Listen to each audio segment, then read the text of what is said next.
So one thing that I did this year, the first 3 years of me streaming, I had my view count up because like I always said that it didn't affect me. You know what I mean? I just wanted to know just as like an instant feedback. Like if I was doing something wrong, you lose viewers. Like that's how it works. If you're doing something right, you gain viewers. Well, that's not necessarily always true. The reason why I stream is because I want to entertain people. And it doesn't matter. It shouldn't matter how many people I'm entertaining as long as I'm putting on that show and people are receiving it and enjoying it. But that clears your head so much. Like just being able to be there in the moment, not thinking about who's all there and who's not, or how many people showed up today, why didn't they show up today, you know what I mean? Like I'm just here making content, doing exactly what I want to be doing and enjoying myself.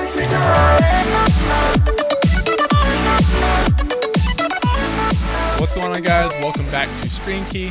This is a weekly show here at TRUgaming where we help you level up your stream on Twitch, Mixer, and other streaming platforms. I'm Greencord, the media and marketing director for TRUgaming, also community manager. And today I got 3 guests with me coming back on the show, one of which is brand new, and that is Shavrolet, brand new True partner. Shav, how you doing today, man? I'm doing good. Hope you guys are doing good as well. Doing great, dude. Thanks for coming on the show today.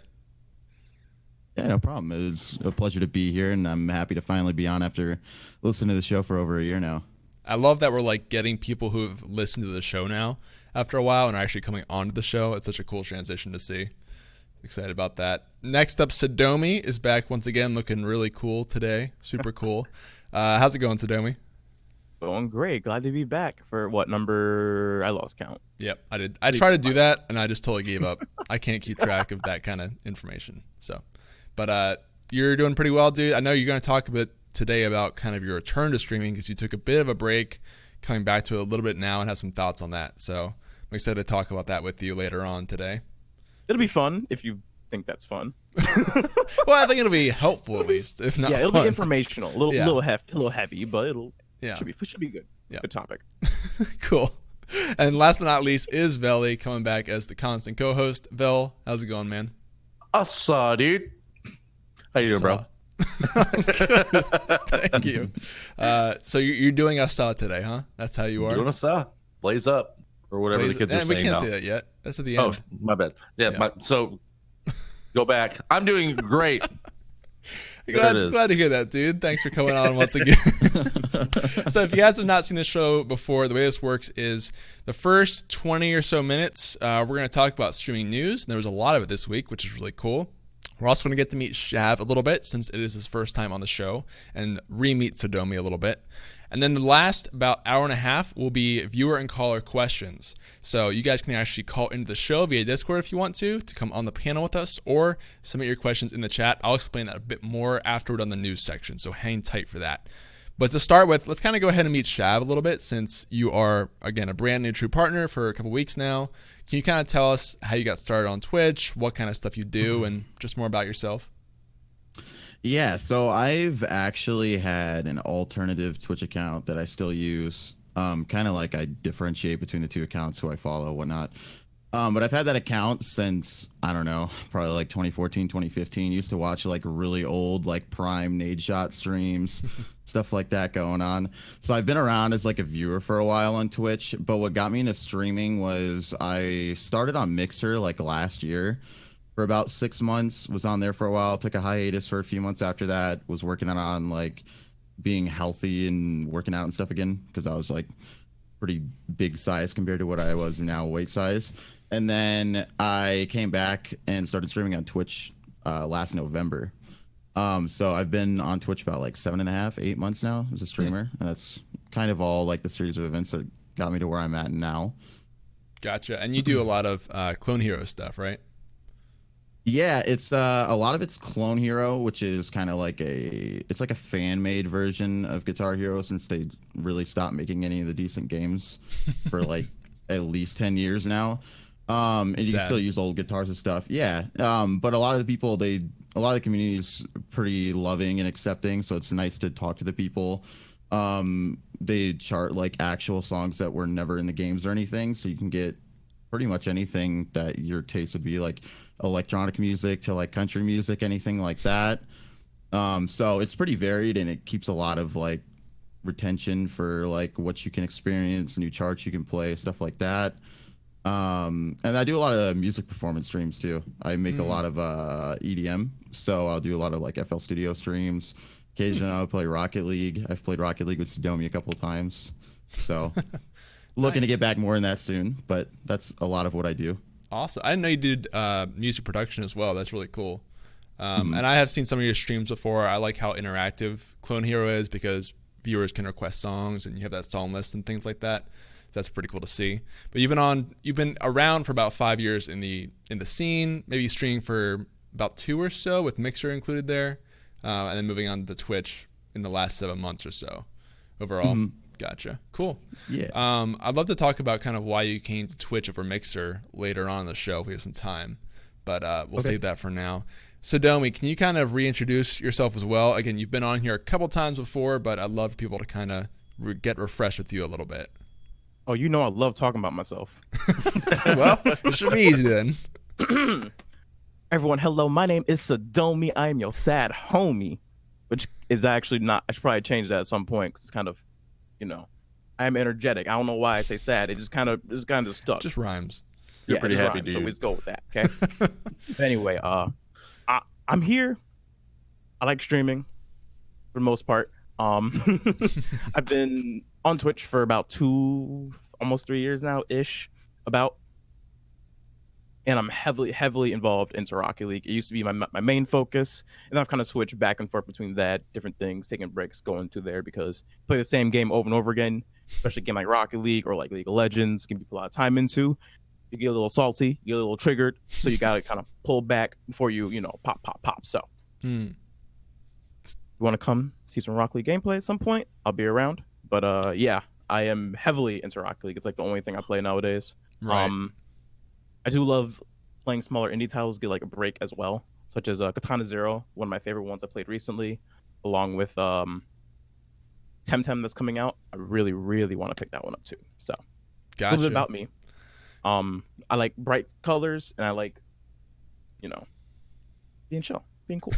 Who doesn't like being chill, dude? Everyone loves being chill. Well, yeah, it's great to have you back on the show. I'd like to talk through the Rocket League stuff too, like you mentioned, because that was a big catalyst, I think, in kind of taking a break and maybe some of the obstacles you faced coming back a couple times to Twitch. So that'll be cool to talk about. And you guys should know Vel, for the most part, R6 streamer at this point. That's all you stream, right? Yep, pretty much all I stream. I don't get salty at all. So, and I was laughing in the middle of that because I remember, I think it was like the last time you were here, Sidomi, Green Cord said that you were a Rocket League streamer and you got upset because like you stopped playing it for a while. And like, I know for a fact, like you've uninstalled Rocket League so many times. Yeah. So when you're like, man, I love Rocket League, like I just think about like how many times you uninstalled it. I'm like, does he really love it? Like, It's like an ex with a It's a big butt. love-hate relationship. Yeah. Oh, 100%. And you know, I never get salty at games, so I can't really relate. So, Oh yeah, it never happens for sure. Yeah, it's not even mention CS:GO, right? no, Yeah. well, I don't even know what that game is. All right. Next question. Well, let's get into the news a little bit here, guys, which again, we have a lot of this week. So we're going to kick it off with some of the bigger things that got announced. Probably the biggest thing, which again, I try to stay away from drama typically on this show, but this just got talked about so much that I think we have to cover it.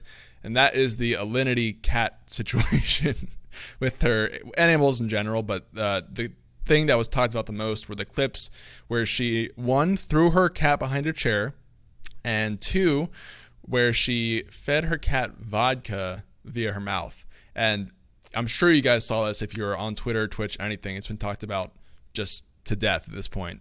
But there's a lot of discussions around that in terms of sort of double standards Twitch has. One clip that I'll post right now in the chat, which I recommend that you guys watch really quickly. It's like a 10-second clip. I can't show it on stream because one person got banned for it. But the point is, there are these 2 clips that look very similar. They both involve a female streamer throwing their cat behind their chair. One got banned, the other's still on Twitch.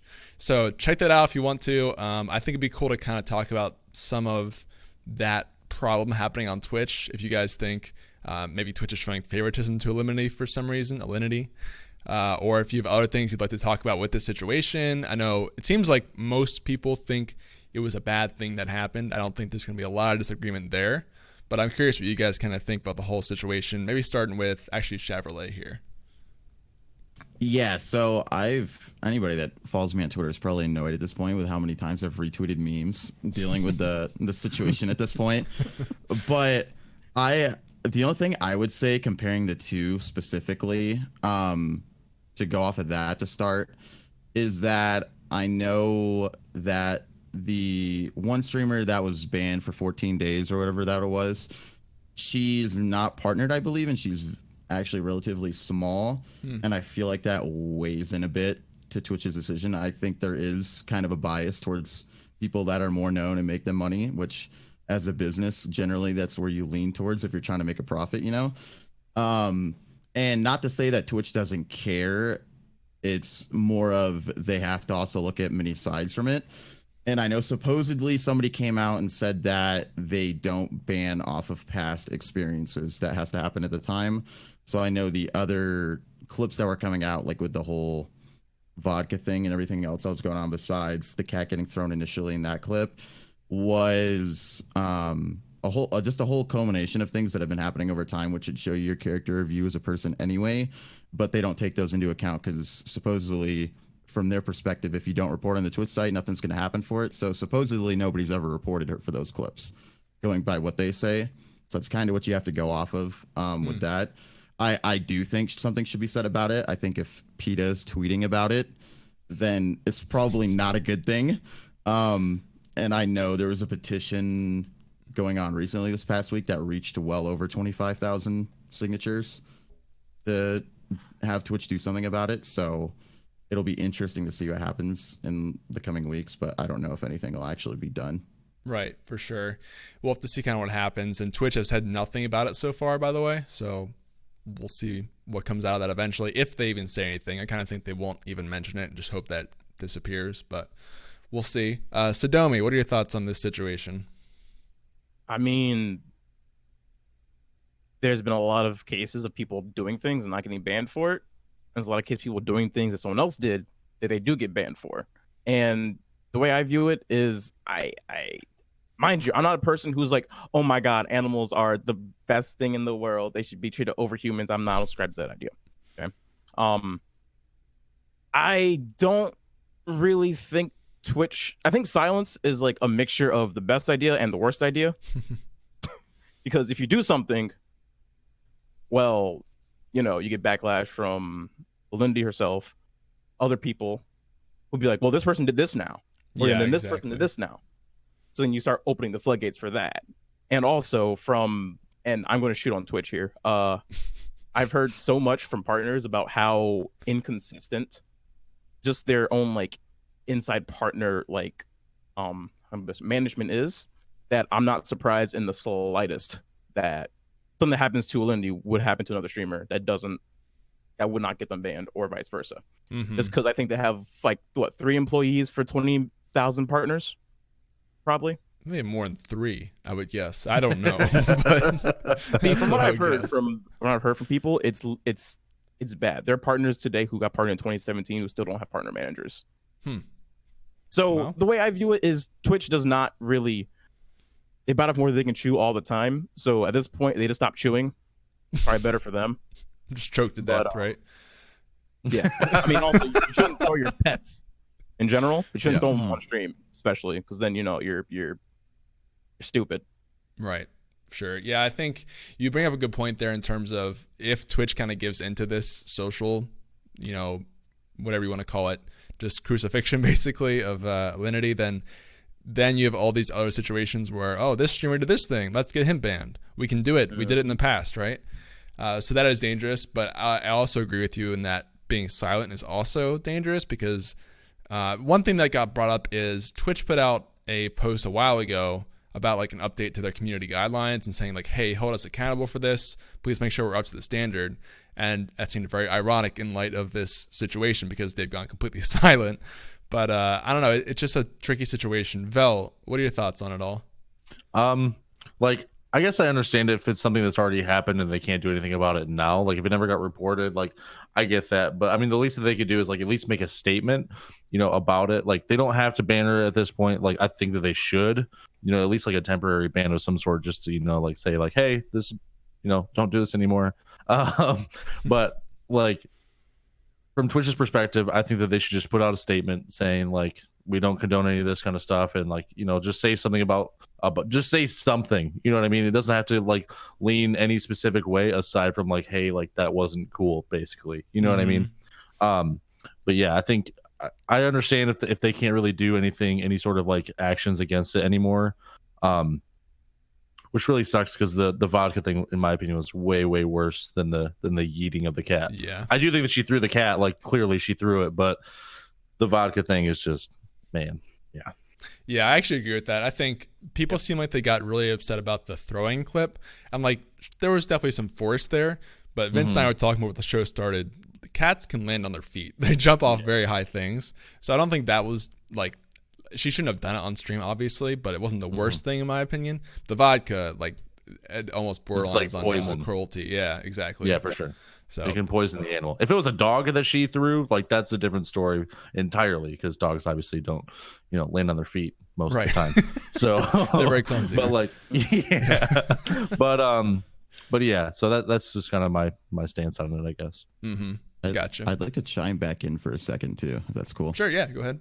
No. So my whole thing with the situation as well is, regardless of how they play this out, this is going to look bad on them as a platform, whether that be people wanting to leave it, not support it, potentially brand deals that don't want to invest in it because they're like, well, if this is your bigger partnered streamers doing stuff like this, what are your other streamers doing on the platform that aren't getting eyes on them? So I think the fact that they haven't said anything looks worse in that aspect, because there might potentially be backlash where people start to pull out on all different aspects of the industry at that point, and it's going to hurt them a lot more in the end by not doing something, or at least like saying what their thought process through it all is.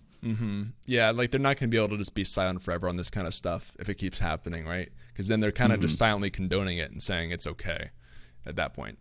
So, and back to the ad thing too, like one thing advertisers are, in my mind, they're very out of touch with who they're actually advertising to. Because let's be honest, people were like, oh, we're not going to advertise on this video that has a picture of like a video game killing somebody on it. I will buy Pepsi if like it's just a Pepsi. I don't care, like if you see your ad on something, if it's something I'm watching, then it's just there I'm watching personally. And you bring it back to Alinity and Twitch. There's other streamers people watch too.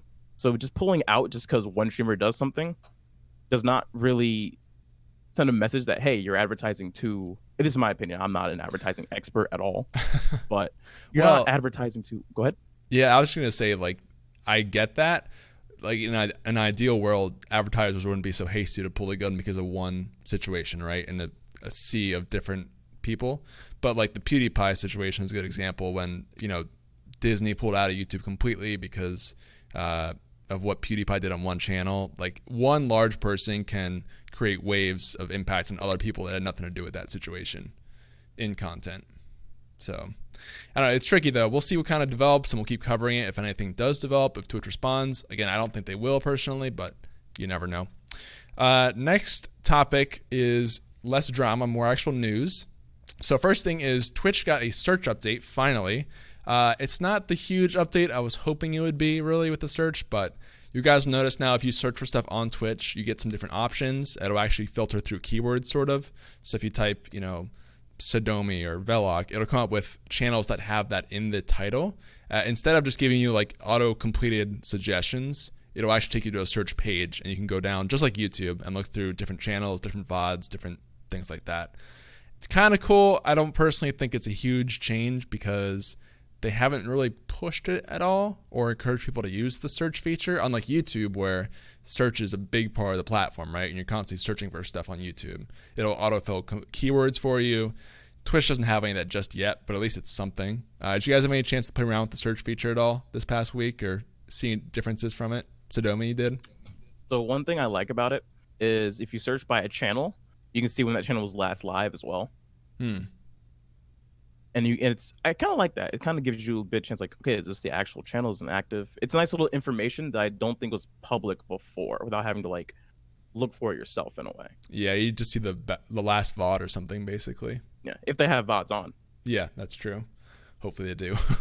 Shav, did you get a chance to look at it at all? Yeah, I looked at it a little more. It doesn't look like it's too crazy with trying to find new people, but it looks a little more organized at least. Because like before you just kind of had like, oh, here's a channel and then here's like games with that name, but now it's like all channels that might be referencing what you're doing and then all categories at least. So it's kind of at least decent sections with it. Yeah, I think it's definitely better than what we had before. That much we can agree on. Vel, you have any quick thoughts on this? The only thing I really noticed, like when searching for things, is like if you search up a channel that's offline, it'll take you to their VODs instantly instead of taking you right to their channel, which I kind of don't like. Like then it just gives you one extra click that you need to go to like look at their panels or whatever if you're trying to do that. I don't know why they changed that. I guess I mean I guess if you're offline, you might be looking for a VOD, but yeah, I don't know. That's the only real difference that I came across. Gotcha. Well, I'm excited to see them at least working on this, and hopefully we see more pushes for this. I'd like to see like more keywords added and ways to kind of be featured in the search. That'd be cool. Next big thing is actually Mixer made a bunch of changes this week to monetization and accountability. I will post that link in the chat if you want to check it out. It's a long article. Some of the highlights are that all streamers now will have access to monetization at some point. I don't think it's quite in effect yet, but it's coming. And now Sparks. So Sparks used to be something that you could use to support a streamer just by being in a stream and earn them, I believe. And Sodomi can kind of help me out. Actually, Shav can too, because you guys are both on Mixer. But you earn those over time, and you could give them to partners on the platform, and they would get monetary payout from that, I believe. Is that correct? Sodomi, maybe? Yeah. Yeah. Okay. Yeah. So right, only for partners. That's the difference now. So now Sparks will boost your embers earned per week, which is like a multiplier. I don't fully understand the system, how this works. It's like you're buying an XP boost or something. So it's sort of a weird system they're doing. But the difference now is that you can use embers on all streamers, not just partners, to my understanding. So that, again, is not completely rolled out yet, but it's coming.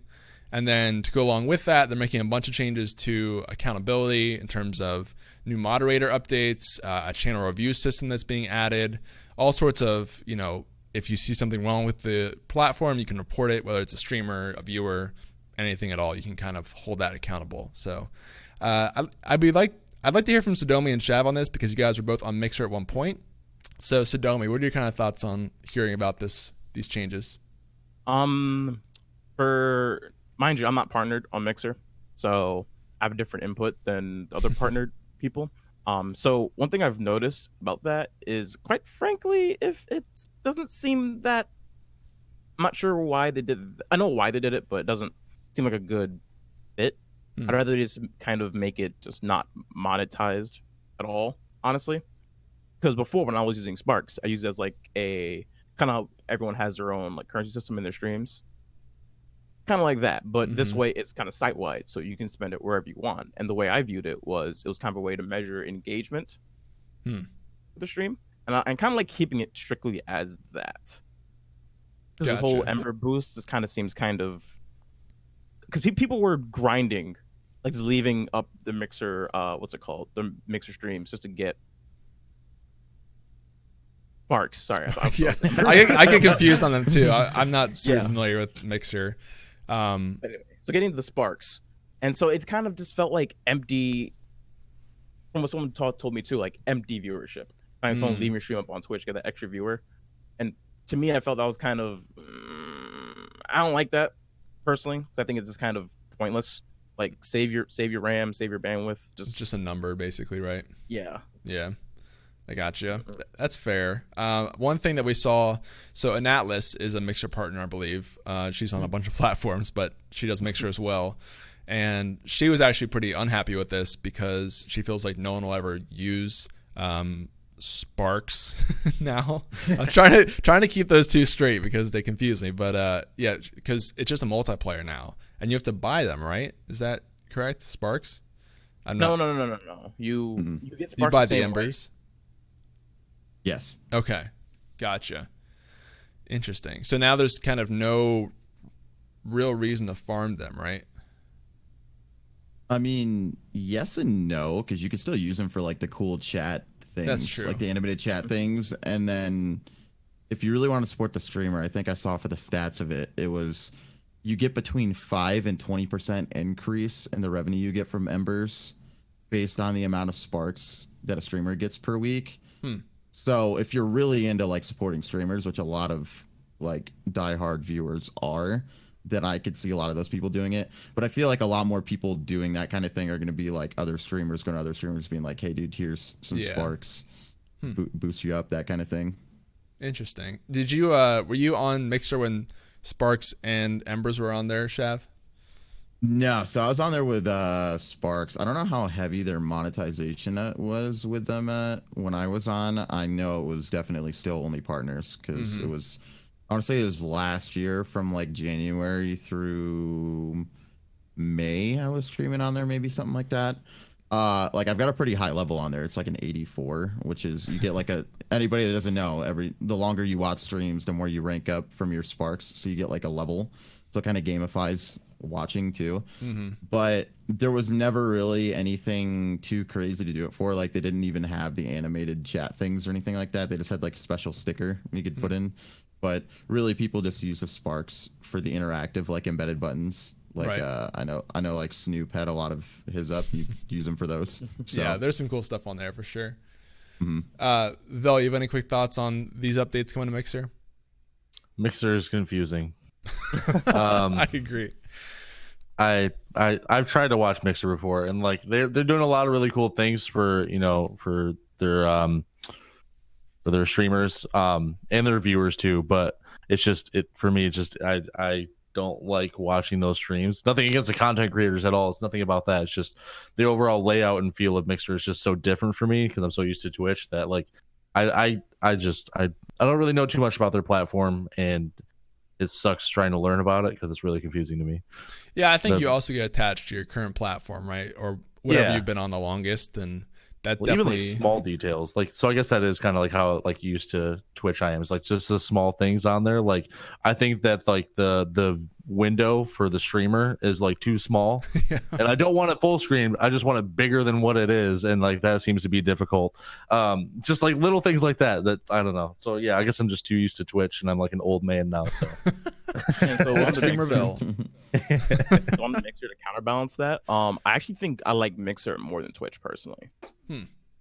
Only because of the technologies behind it. Like this, I'm sorry, you can't argue the 0 second latency. No, yeah, almost. I definitely agree with that. That's once it's like driving a Ferrari and then going back to a Camry. You can't. You don't want to go back. And then just kind of the profile pictures for each user is actually really. At first, I didn't really care for it, but then over time, I kind of miss them. Because no offense to Twitch chat, but like as you're looking at just like letters, and for me, as someone who's kind of like looking quickly over there, looking back to what I'm doing, quickly over there, back to what I'm doing, I'll misread a lot of people's names. So like if I look over, I see Spartan, and I'm like, hey, that's a boys love. Okay, cool. Oh gosh. No, I agree with you on the profile picture thing. I think that's a cool feature. Like DLive has that as well. Small changes like that are cool, but the thing about those is they're just small little kind of flavors of the platform, and you could easily, like, we might see a world where Twitch kind of improved latency eventually or adds profile icons. Those don't seem like huge stretches to me, but Vel's dying over there. Yeah, it's just the boys love thing really threw me off. That was a interesting comment. Even Spartan's like, what? Why? Yikes. All right, well, that was sort of the big topics for this week for the news. Some small things that came up that are kind of cool. Number one is Duolingo made a verified streamer program to showcase multilingual streamers. They said they partnered with Twitch to do that, which is kind of cool. I guess it's a language learning site. And I'm not sure what they're going to do, but I like that Twitch is encouraging multilingual streamers in that sense, because we've had a lot of those on the show before. People who ask, should I stream in this language or this other language? So maybe there's a situation now where you can kind of bridge those two together, which would be cool to see. Small other thing as well, you can now select your bit badge as a viewer. So that very small thing. I think this may just be for people who use custom bit badges, which to be honest, I see very few people use custom bit badges. So I don't know how accessible that is, but if that's you, then you can choose the one you want. So that's kind of cool. Those were most of the news topics for this week, which means it's time to jump into calls. So let me explain calls really quickly. You guys can call in the show if you want to by joining the Discord. You type !calls in the chat. That will send you to our Discord link. Then just hop in the voice chat channel. If you are in there, I'll add you as a friend, and you can come on the show once we have a spot for you in the rotation. If you cannot get to Discord for any reason, don't worry. You can just tag us in the Twitch chat at TRUgaming with your question. It can be related to anything we've talked about already or anything related to your stream. If you are struggling with your branding, what game to play, burnout, which we're going to talk about in a bit here, love to hear about it and talk about it with you guys. And you get priority as a caller, so keep that in mind. We do have one offline question we're going to go through really quickly from the Discord, and that is from a guy named Winter. He said, I currently operate with a pretty common username, and while it's one that I like a lot, I think it can cause confusion or look like I'm copying others. Specifically, in my favorite game, there's already a Winter that's gotten quite big. I don't know if I should carry on or do a full rebrand. I don't have much of a following, so rebranding won't be disruptive to viewers, but I'm having trouble finding a new name that I even want to use. So you share a name with someone else in the space. Should you do a rebrand in that situation? I'll throw this to, I guess, Vel first. What do you think? Oh gosh. So put me on the hot seat. Oh yeah. I think that if you plan on sticking in that game category and there's already somebody that's like kind of has that same name that's larger and more prominent, I would say definitely like look into switching to something kind of close to what your current name is. Like you don't want to be so far off that people are like, who is this guy? Like, you know what I mean? Like you could do something similar to Winter. Like there's like a whole theme there that you could still stick to. But if you plan on going somewhere else, I would say that you can keep the name and you should be totally fine. But if you plan on staying in that category, I would suggest to change it to something similar. Gotcha. Sodomi, I know you've been through a little bit of name changes over the years. What are your thoughts on this? So the way I view it is it depends 100% on what your goals are.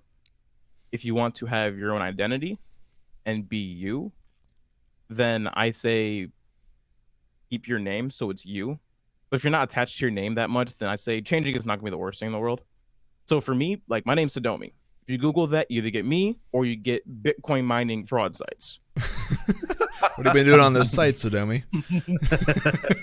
Anyway, and then also if you mispronounce my name, it sounds like something else. So I Didn't know. I've thought about changing my name, but at the end of the day, like I am Sodomi. Like my name is Sodomi. That's what people know me as. That's what people call me, and I don't want any other name. So even if I get those jokes for the rest of my life, well, I'm Sodomi. What's up? But you've made a couple of changes to your name over the year, right? You've kept Sodomi as kind of what you're known as, but you had different names in the past, right? So the way there was just variations. So That's it what I mean. was Yeah. Sodomi Wortyo, which is because Sodomi was taken, and then Sodomi underscore because I was like I don't need the Wortyo, and then I changed it back to Sodomi because finally after 3 years Sodomi freed up. I'm not sure how, but okay, we'll take it. So I've always kept Sodomi in there, but it's always been something like added on to it to either differentiate or kind of give more depth to it. I think there's a lot to be said for having names that are really clean in terms of you don't have numbers on the end, you don't have like weird XX or some sort of like modifiers. Short, clean names are really good for branding purposes. That's why you see like Ninja and Shroud and like these short names that are really iconic. That's really easy to build a brand around. And I think all three of you guys have good examples of that. You know, Velok has the TV at the end, but Velok is a very unique name that you wouldn't see other people use. So for now, Shav, do you have thoughts on the name change situation? Yeah, so for me, I've actually changed my name a couple times over like different platforms, like even Xbox or PlayStation, depending on what was available.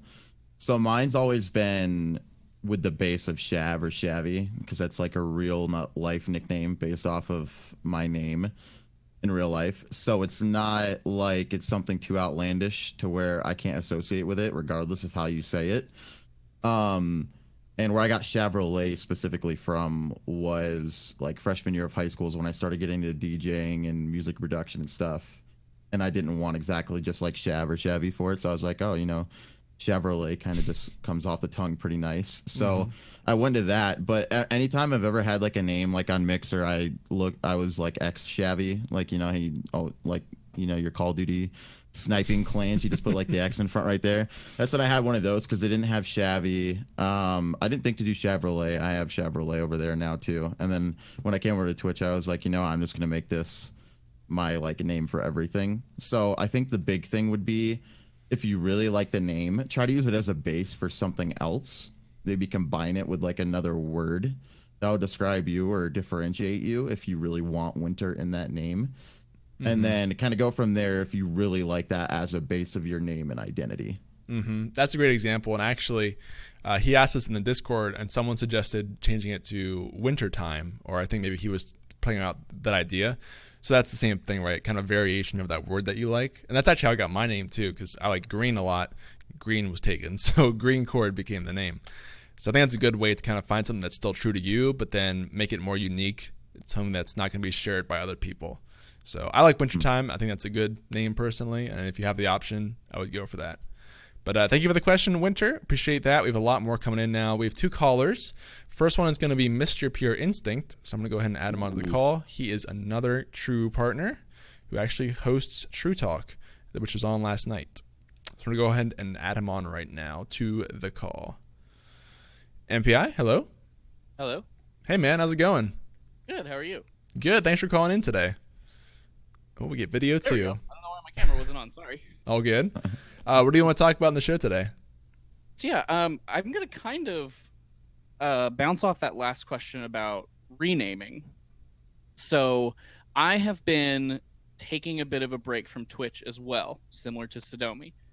And in doing that, I'm kind of trying to shift a little bit more into YouTube, but also start working more doing freelance work for local businesses or anyone that needs editing done, and locally if you need video or photography done. So what I've run into is I don't feel like Mr. Pure Instinct is going to work great whenever I contact like a realtor and I'm like, hey, I want to do shots for the house you're trying to sell.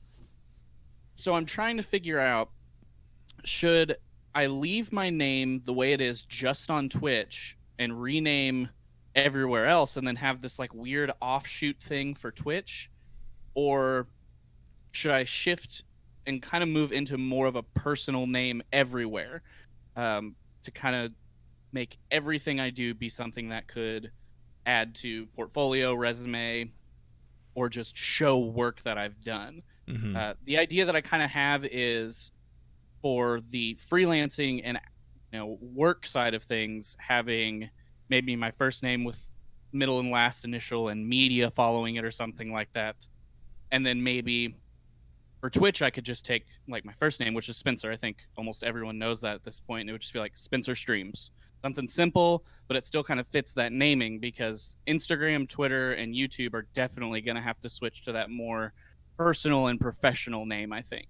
And I don't want to try to run multiple accounts because that's going to get way too hectic while trying to also work with clients, and something somewhere is going to fall through the cracks, I have no doubt, if I try to do 2 separate accounts. I'm just not sure what the best or better option, I guess, there would be.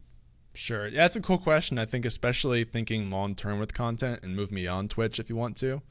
None of you guys have really done this with your content to my knowledge, but I'm sure maybe you've thought about it in the past. Maybe Sodomi, kind of what are your thoughts since, he's in the situation coming back from Twitch as well? Well, the funny thing is, me and MPI are literally the same person, just different shades. So,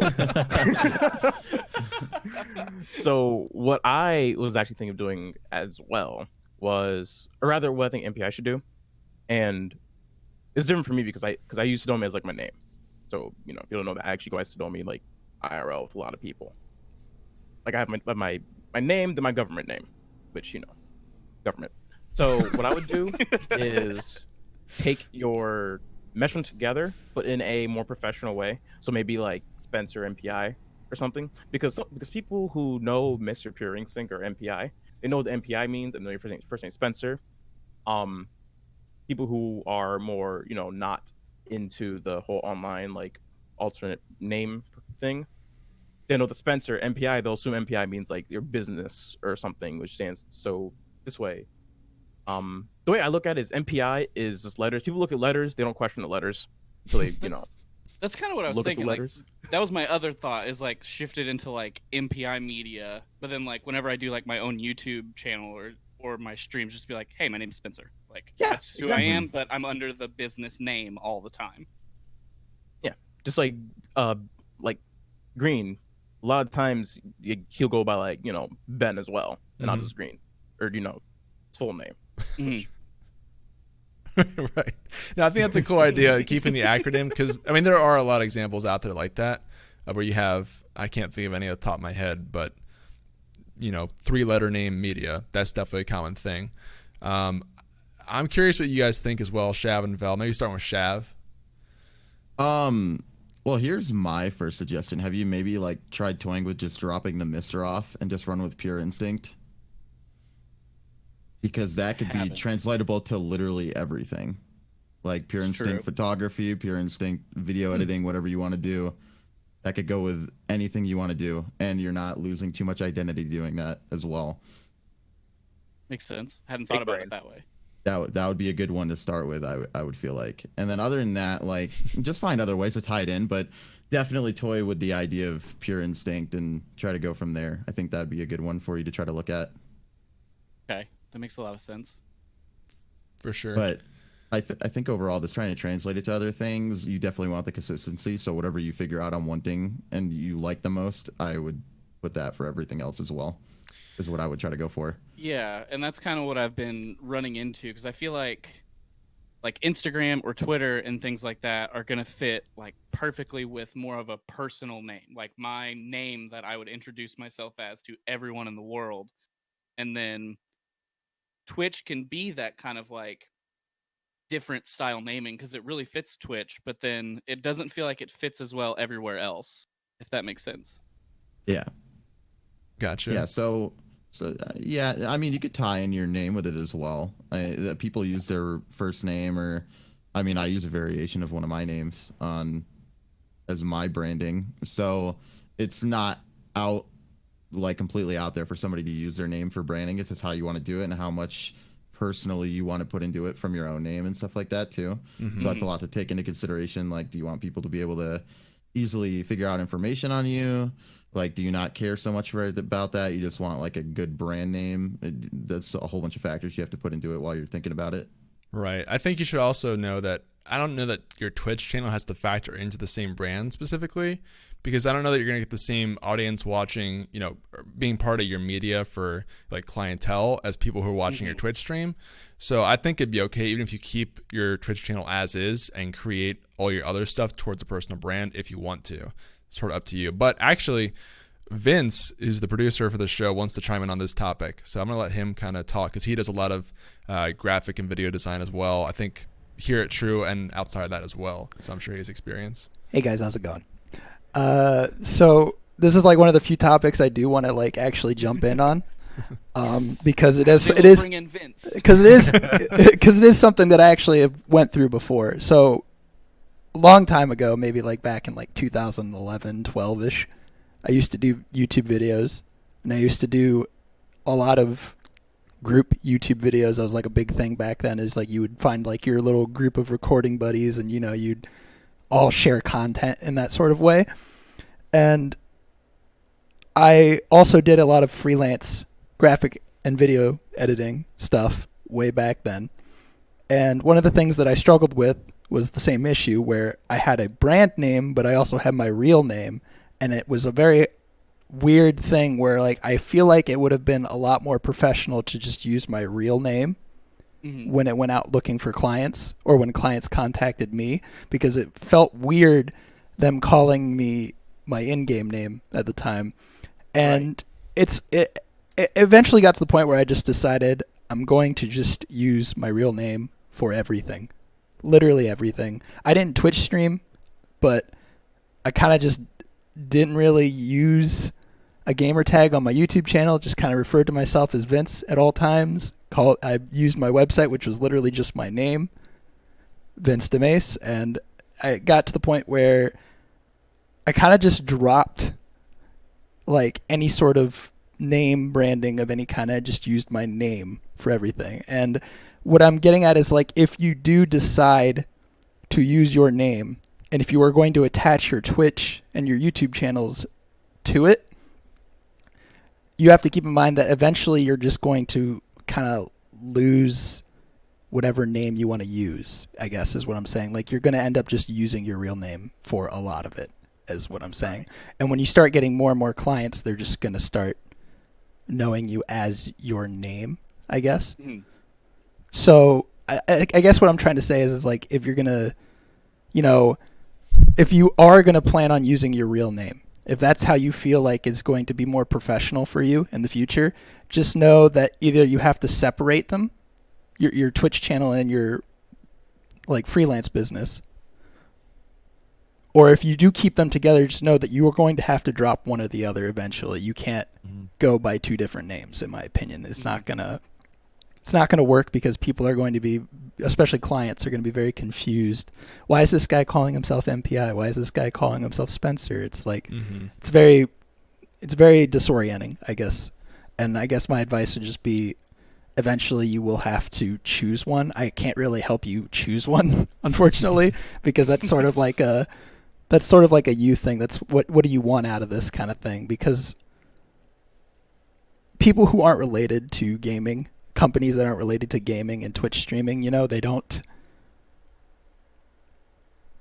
really, you know, get along with the whole like gamer tag Twitch name kind of thing. They kind of just want your real name, and they kind of get off put when you say, hey, I am MPI, this is my name, you know. And then like a business that doesn't relate to that will just be like kind of confused and kind of off put by it, you know. And it's like yeah, I think some places are becoming more acceptant of that. Yeah, but it's still traditionally well, a lot of people are used and I to struggled with that. I did when I wanted to freelance a lot. I had a brand, and it didn't really sell well with a lot of outside gaming companies. Some companies kind of just, you know, a lot of work you get is through connections, unfortunately. So branding doesn't really matter in that sense. It's more of just like, hey, I got a job for you, and you're just like, cool, kind of thing, right? And that was fine, but like when it came to like outside work where I didn't have a connection with the person I was working with, it was very hard to like sell them something when I was not using a very professional name for the branding, essentially. Right. And that's kind of what I think I've run into a lot of it, is like where I live in a pretty, I wouldn't say like super small, but a smaller like Midwest town. So there's a lot of people who are like, what's a video game other than like, I don't know, like Call of Duty one time. That's what video games are. Yeah. So there's a lot of that confusion if they're like, what? Wait, you stream on Twitch? What is that? I've never even heard of that. And I explain it, and they're like, that sounds dumb. Yeah. I could watch that. That sounds dumb. So that's why I was kind of like, maybe I should move it to more of the like personal name, and then either kind of like bring Twitch into that, or just leave Twitch like just completely separate. The only thing that I kind of run into there, I feel like, is YouTube content will overlap with Twitch some. Yeah. Because I mean, I'm not gonna not use both platforms, and you know, I have a Discord community, Twitter, all that kind of stuff. People are gonna see it, and I feel like there could be some confusion there, but yeah. I think also, you mentioned that. Well, I know for a fact that you like a lot of people like Peter McKinnon, that kind of style, people who have that name. And like Vince said, it's kind of like up to you which way you want to go with that. So in your case, maybe like that is what you want to do, is move towards the name brand on everything. Yeah, and I know the only thing that like is weird about that is I feel like you have like Twitch and YouTube are such separate worlds with that.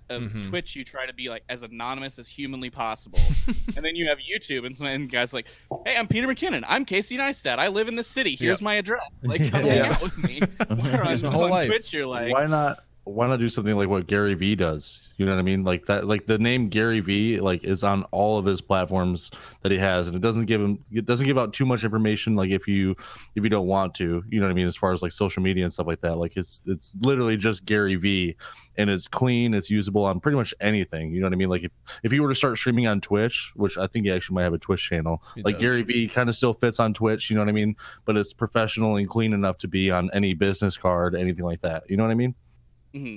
That's kind of why I was like almost thinking and leaning into like using my first name Spencer and then my middle initial and my last name initial, which are S and B, so it'd be like Spencer SB.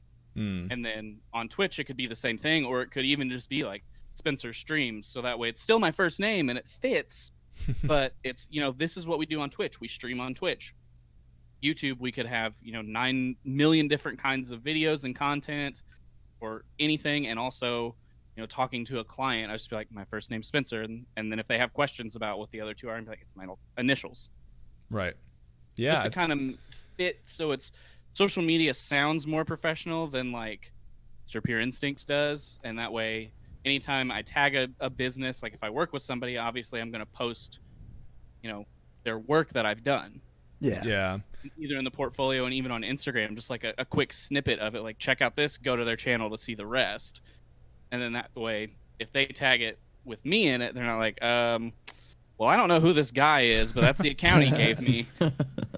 Right. Yeah, I think it depends on like what you kind of want to do with it, your own preference. You could also even take like Pure Instinct, like Shav said, and do like Pure Instinct Media or something if you really attach that name. I think that's still, you could find some, you know, such media that's still pretty professional, even if it's not a full name. So it really comes down to what you want to do with it, but then just committing to it, you know, across the board, or deciding whether to keep your Twitch channel a part of that or separate, I think. Yeah. So. And I don't mind to have the Twitch channel be part of it. I don't know, I was just trying to figure out, I guess, like the naming of it and trying to keep the Twitch side still where it's moderately anonymous, but still it's like, I don't care if people know my first name. Like, that's not a big deal. The reality is, like, if you're putting your name out there everywhere else, people are going to figure out who you are anyway. And that's, yeah, exactly. And the more that I think and look at it, is it's like every big streamer, you know their entire name. Or like every, you know, esports professional, we know their first and last name. Yeah, generally that's the truth. It's gonna happen, I think, no matter what. But cool, dude. Well, thank you for calling in. A lot of good information and a lot to think about. Yeah, I think that's we've all kind of thought through that a little bit too. I think I definitely have myself through moving into more of a name thing. So hopefully that'll be helpful to a lot of people listening as well. I appreciate it, man. Cool. Thanks, guys. Yeah, thank you. No problem. We'll talk to you later, man. Yeah. All right, so we got another caller, Flyride, who we're gonna add on here. Just gotta add him as a friend really quick. Yeah, I've actually thought through that exact same topic on my side as well. So it's a really cool topic to talk about. Hopefully Flyride will accept my friend request here in a second. We have a few other things to talk about in the meantime, though. Really quickly, I want to thank Crazy Eyes for resubscribing. Susie QQ gifted a sub to MPI. Thank you. And Shavrolet resubbed for 3 months. Thank you, Shav, for supporting the show, guys. All right. Waiting for Flyer to accept. Maybe he is AFK because he's been waiting for some time now. Fly, if you're watching, I just need you to accept my friend request. Then we can have you on the call. We do have a lot of chat questions to get through as well. So let's jump into one of those really quickly. First one is from General Palace, who says, do you have any advice on figuring out what they might be doing wrong in their stream? I recognize something isn't right. Could just be the fact that it's summer and everyone is busy, but if it's something I'm doing, I'd like to fix it. I guess what I'm doing wrong in my stream, like how do you kind of self-critique your own stream, I guess, is what he's going for here. I'll throw this to Vel first. Oh God, give me the hard ones. So it's really tough to criticize yourself, but honestly, you're the only one that can really criticize your own stream, because someone can tell you what to do and tell you what you can fix all day, but if you don't feel comfortable doing that, or if that doesn't seem like if that doesn't make sense to you and like how you think about your stream, then it's not going to work out. Really, the only thing you can do is just make content that you think you would enjoy watching. You know what I mean? Like, you know what you like out of Twitch, and so basically if you can just like access like that, you can make content that you would love to watch. And honestly, if you're having fun making the content that you are, people are going to notice and people are going to join in and want to join in on the fun. It's not about just trying to get people into your channel. It's about putting on a show that you think is entertaining. Gotcha. You know what I mean? Do you have any tips for like kind of watching back through your own content and critiquing yourself a little bit? Yeah, I mean, there's a lot of things that I've done as far as critiquing my content. Like if I notice I don't talk enough, or like maybe I am talking, but it's not like anything exciting. Like it wouldn't lure any new viewer into like maybe chat and Twitch chat or anything.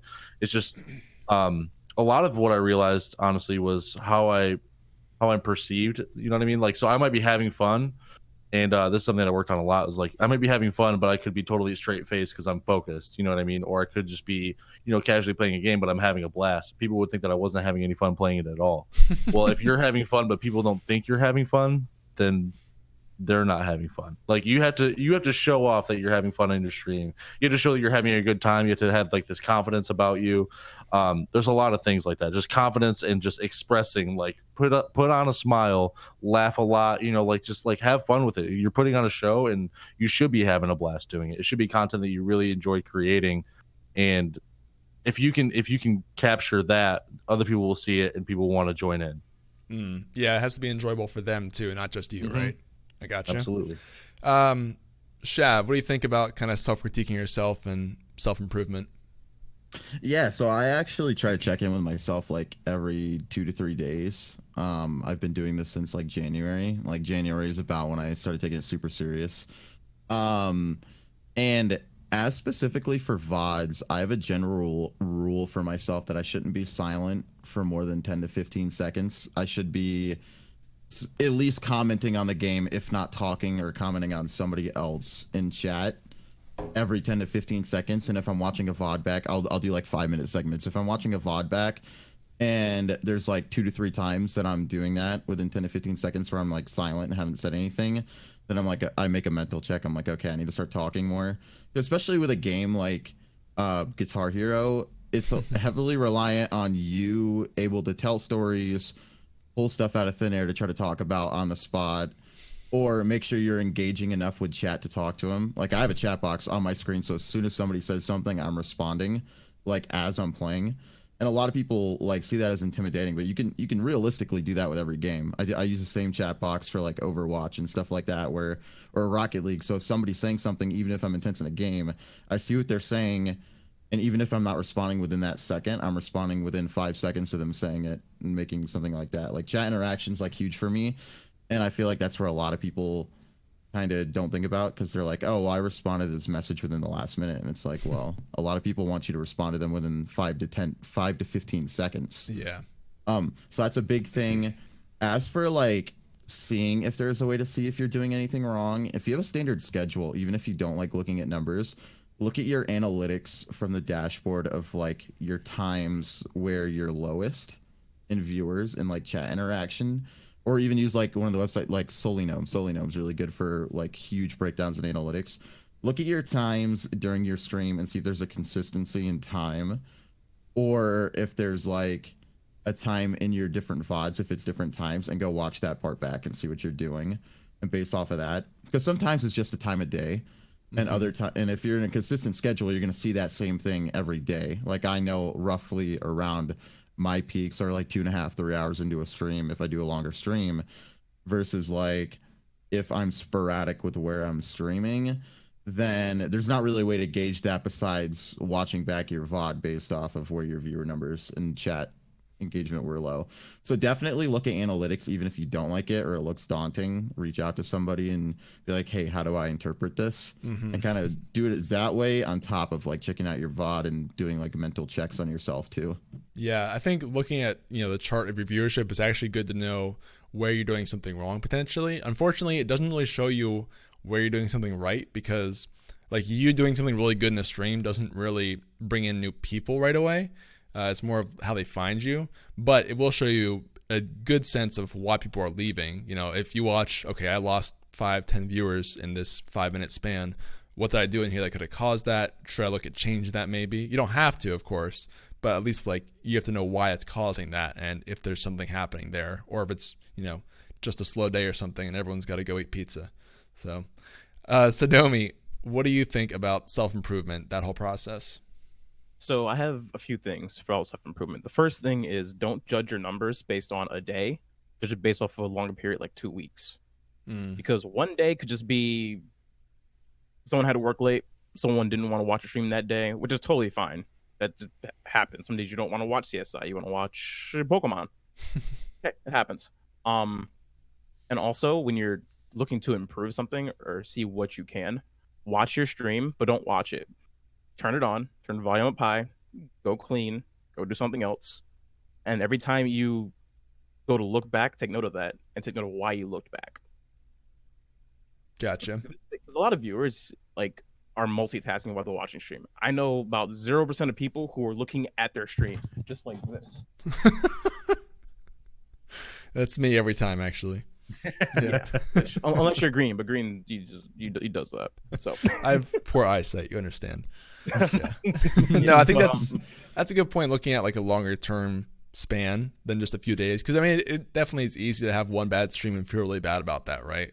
When really it could have been something completely outside of your control. Maybe something was happening on that day, you don't know. So I think that is a good perspective to have, thinking long term with your content.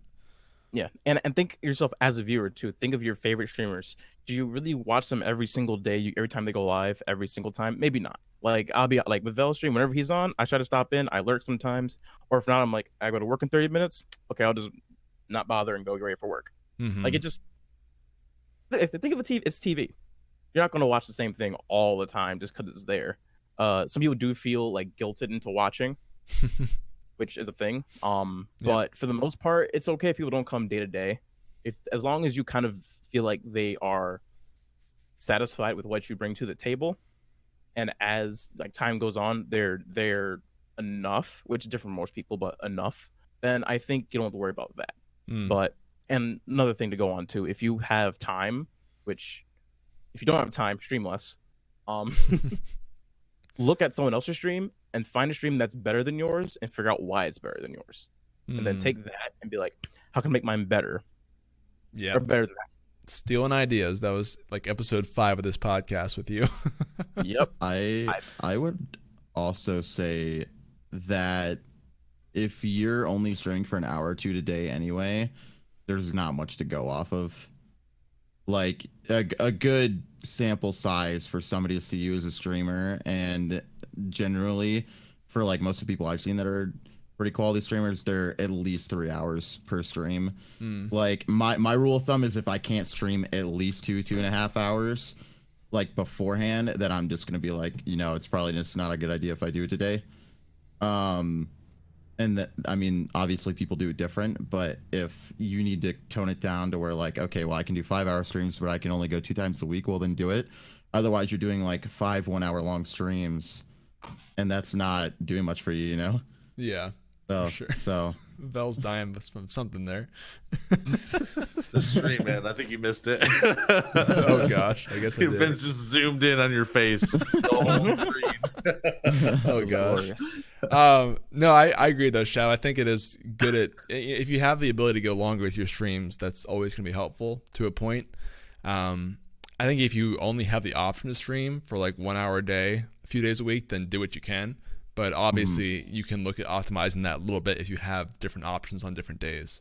So that's a good point as well. Let's get into the call right now with Flyride. Hopefully he's ready right now. So it's sort of quick to pull him in, but we'll see if he's around. Maybe. Fly, you there? Oh wait, still rain. We're going to see MPI left the group. He may, again, he's been waiting for quite some time, so it may take a bit of ring. Oh, Fly, you there? I'm here. How's it going, man? It's going well. Can you guys hear me okay? Yeah. Oh, yeah. For sure. Awesome. So, Dude, definitely pumped to be here. It's definitely weird hearing myself on this. Let me pull these headphones off. Yeah. No, for sure. Everyone runs into that. Gotta mute the stream. What do you want to talk about on the show today? So the main thing I wanted to ask you guys about is just where you see things moving forward with Twitch, with the platform, with businesses actually coming on here. I've hit you guys up a little bit on Instagram, stuff like that.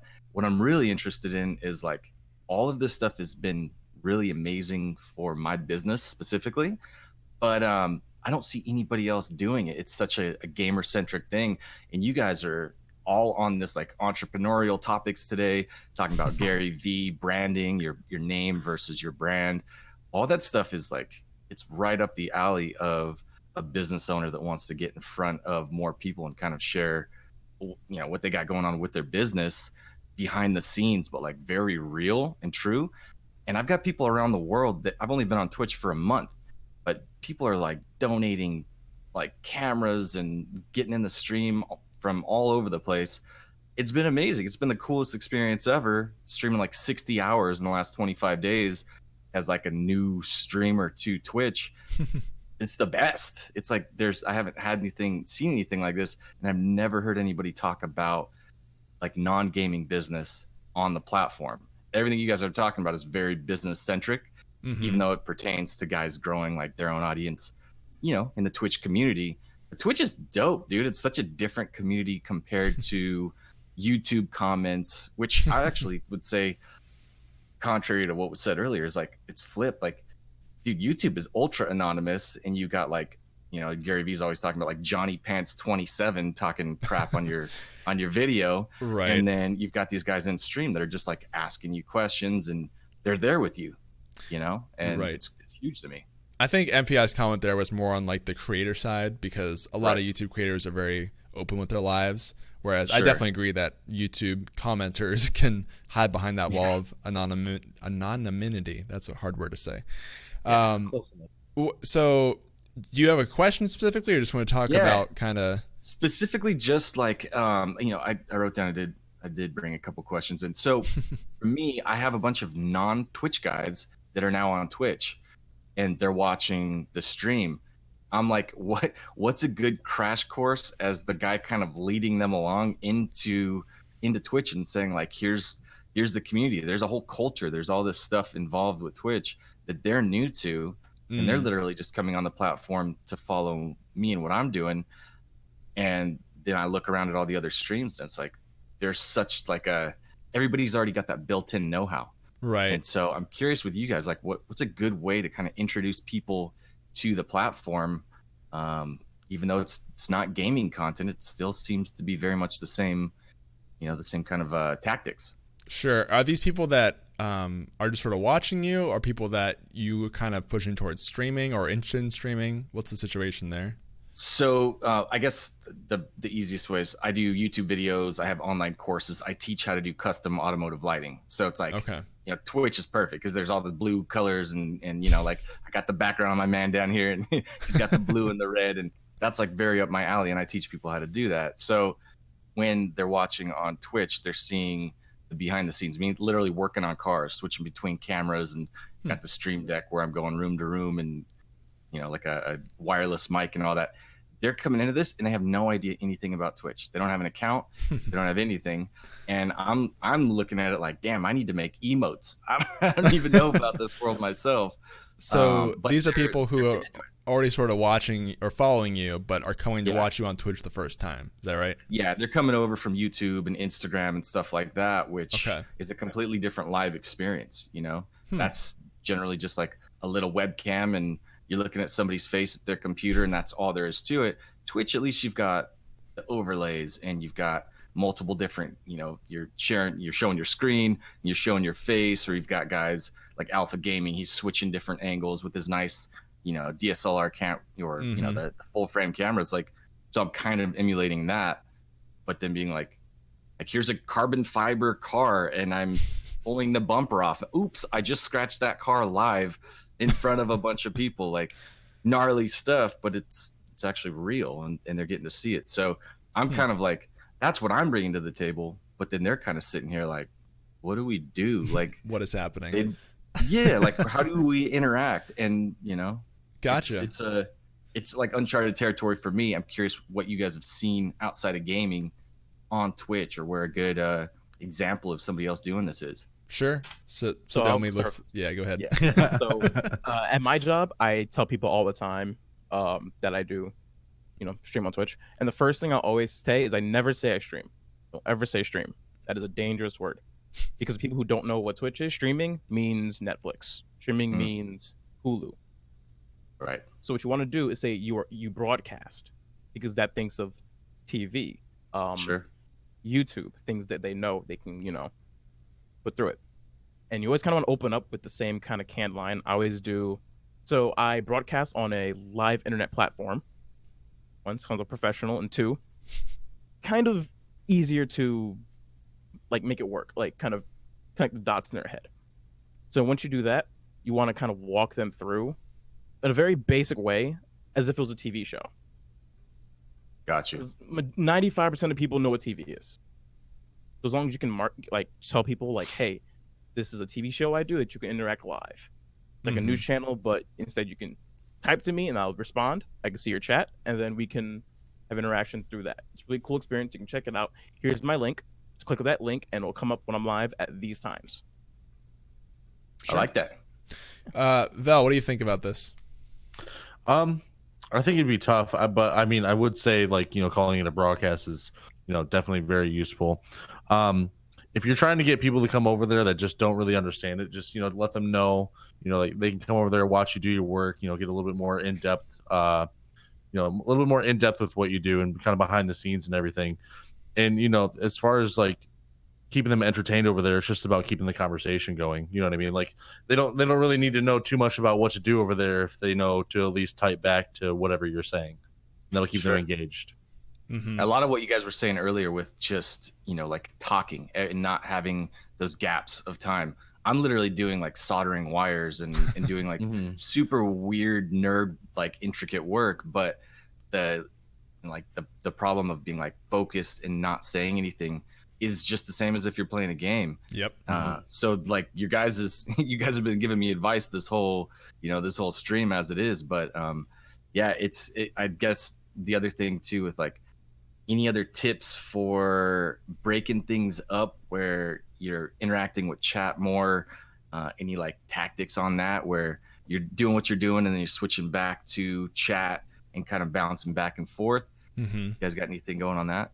I think this is good for Shav because he actually, like you were just saying, he does Clone Hero, which is a very focused game a lot of time, but has managed to work out a way to still talk to chat and kind of has intermission. So Shav, what would you say here? So it kind of depends how you have your setup because you said you're working with wires and stuff on stream.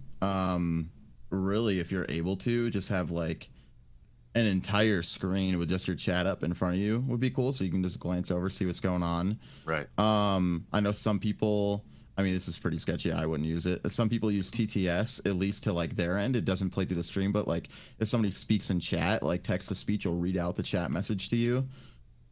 So say if you're like a little too focused, you can hear it in your headphones and you can set it up in ways where the stream won't hear it, but you'll hear it. So you can respond that way. I know for me, I know you said like bringing people over. I'm going to touch on that a little bit. Bringing people over from other platforms that don't necessarily know live streaming. I know it's even different for mine because compared to a lot of streamers, I am almost instantaneous with how I talk with people, and a lot of people comment on that because like they'll say something in chat, I'll respond. I've had a few people be like, whoa, like how'd you see my message that fast? Because I have like low latency on Twitch, low latency settings in OBS. I have everything as bare like fast as you can get, and I'm replying to people physically as fast as possible as I can as soon as it comes across my way. So that's a really big thing if you're able to do that. If you're not, I would say like if you do like music on your streams, just take like a small break in between songs or something along that nature, and that'll give you a good timeline because most songs are like 3 to 6 minutes long, depending. Take breaks in between the songs and then make that a point of where, okay, so like after the song, I'll get back to chat messages and like verbalize that so they know like your timeline of talking to people and those different kind of things, and that helps a lot too. Like just communicate that like, hey, I'm going to be a couple minutes focused on this, but I'll talk to you guys here in a second, and that goes a long way for some people too, especially if it's a new person coming in the stream and saying like, hey, and you don't answer for 2 minutes, and by the time you say, oh hey, welcome to the stream, they're most likely have been gone for a minute and a half at that point. So you just want to like check in, or at least say like every so often, hey, I'll read messages in a second, this is what I'm doing, I just don't want to mess this up, and then you can get back to it and just do it in between breaks. But if you have that option, it's definitely good to reply to messages just as fast as you can, because a lot of people want that instant gratification of like, oh hey, content creator, notice me, that kind of thing. Yeah, totally. So, yeah. And I think you bring up a good point there in terms of trying to let people know how the chat works, because the chat is kind of the core of the platform. Like, there's a lot more bells and whistles in terms of emotes and subscriptions and whatever, but the chat is kind of what makes people fall in love with Twitch. So especially if a lot of new people coming in who are not used to that experience, I think that's going to be the big thing. Is you could you could put like a chat box on the screen so they can actually see their messages pop up on the stream, which for like a new streamer, I think that could be useful for people who don't know how that works. Or you could be really vocal about certain things people say in chat. So, you know, Shavrolet in chat says, and then read his message, like that will actually communicate, oh, he's seeing what I'm typing, and this is how I interact with the platform. And then like once people learn how that works, they can learn the other stuff a lot easier. But that's kind of the core of everything, I would say. Awesome. I love all this stuff. You guys are super dope. Where do you think this is going to go with, do you think businesses could actually use that? Any idea from any of you guys, like how Twitch can actually be a big part of different types of businesses moving forward? Yeah, I mean, I think it's already happening in a lot of ways. You see a lot of brands trying out really unique things right now with Twitch. One thing that Vince and I talk a lot about is how Wendy's uses Twitch. They'll play a game that associates with their deal they're having. So they had some craving menu deal, right? So then they'd play Rocket League, which has the line "What a save" in there, and replace it with "What a crave." And so like businesses are just kind of getting funny ways of experimenting with Twitch right now. But I think you'll see a lot of places kind of start to capitalize on it, especially because, I mean, businesses will go where interest is. So there's clearly interest in Twitch. They're going to come here sooner or later. I'm not sure if you guys have any thoughts on kind of the future of business with Twitch as well. Sodomi, maybe? Yeah, I believe in 10 years, it'll become the same way TV became. And it won't be a lot of individual creators who are in the spotlight, but more of like larger conglomerates or like more groups of creators, or even just companies who have signed under creators. Interesting. Because I put it like this: whoever has the most money controls a lot of things. So, and let's be honest, if you were a full-time streamer and Johnson Johnson was like, "Hey, you can still stream everything you want to do. We'll just pay you $50K, like every 6 months. All you gotta do is just every, hour on stream, just run a Johnson Johnson commercial, right?" Ooh, and then you do a few more of those, and next thing you know, it's every 40 minutes you get a nice commercial from a different company, and the next thing you know, you start running different programs with other people, and then it's gonna be back to how TV is. And the marketers kill everything. Exactly. Exactly. Yep. Everything we love destroyed. Very cool. Well, I hope to I aspire to become the next British on the show. I'll call you guys constantly, and I'll keep some of these questions coming. So I appreciate it. Awesome. Dude. Thank you so Have much. a good one, dude. All right, guys, take care. You too. Bye. This is actually the one week he won't be able to call us, though. I know. He Unfortunately. actually, no, Vlad messaged me today about something. Oh, he has a call. Okay. He was DMing me for some reason about a call. All right, Vlad, if you want to call in, can you please join the voice chat so I can add you? Just because I'm confused if you actually want to call in or not. I'm a seal, by the way, now. Yeah. This is Okay. Oh, Yeah, you what? are a seal. Look at that. Really quickly, I know I want to talk about this before the end of the show. So, Sodomi, let's go into your little burnout situation here, and more than burnout. But do you want to kind of talk about your saga so far here? Sure. Should I start from base one or just get into the meat and potatoes? I mean, since you decided to kind of step away and come back and that whole process. All right. So,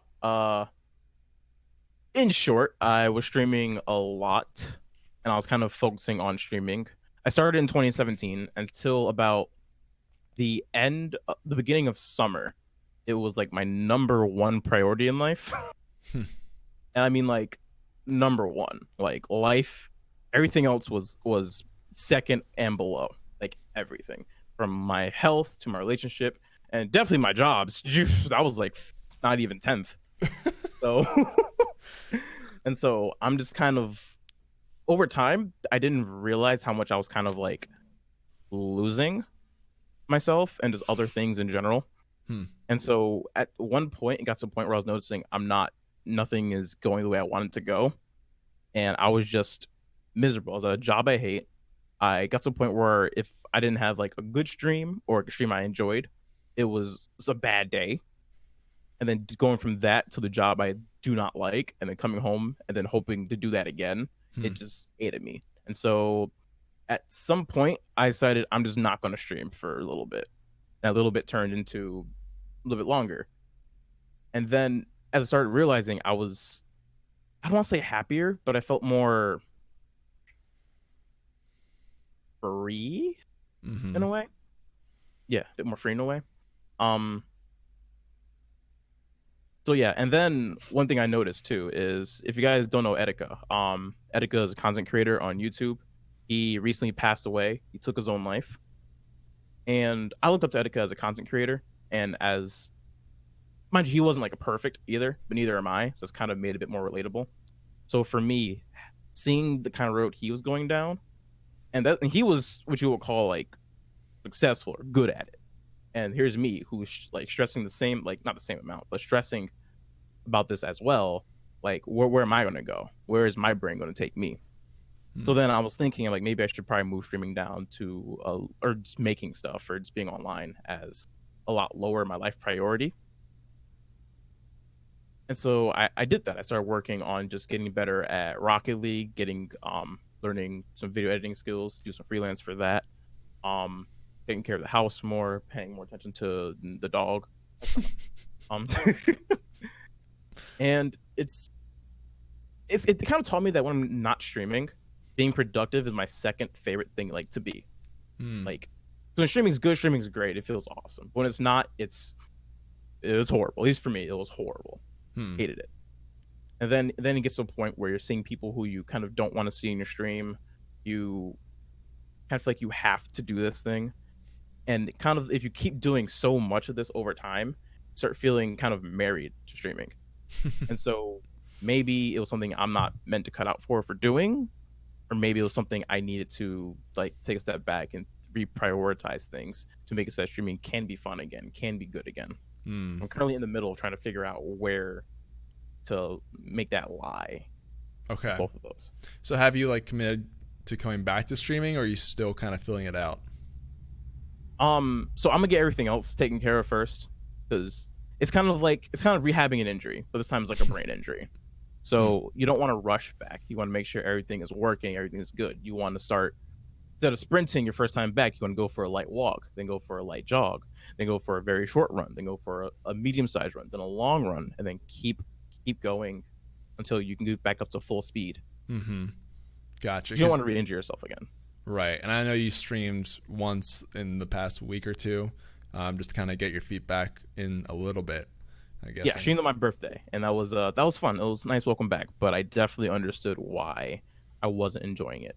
It kind of came, like, I think, because the one thing that I feel like is streaming itself is very time consuming.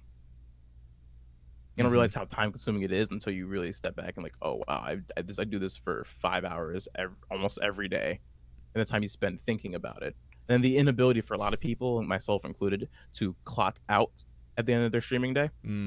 Yeah, you're always thinking of ways to like improve or make your stream better, or that's the entrepreneur situation for sure.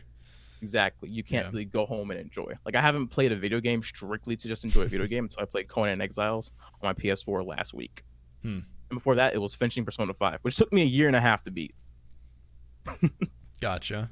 Yeah, I think this is just cool to talk about because it's sort of like the other side of streaming, where we talk a lot about getting into streaming and starting to, building a schedule and learning a brand. But then this is sort of, the result of that 2 years later, or however longer later, once you have stuck to that schedule for so long. And now it kind of turns sometimes from a hobby and something you'd like to do into an obligation, and it's draining. And I think it's important to talk about that side and, how to prepare for it, how to be aware of it, how to sort of know that if you feel like you're dealing with these things, you're not alone. It does happen to other people as well.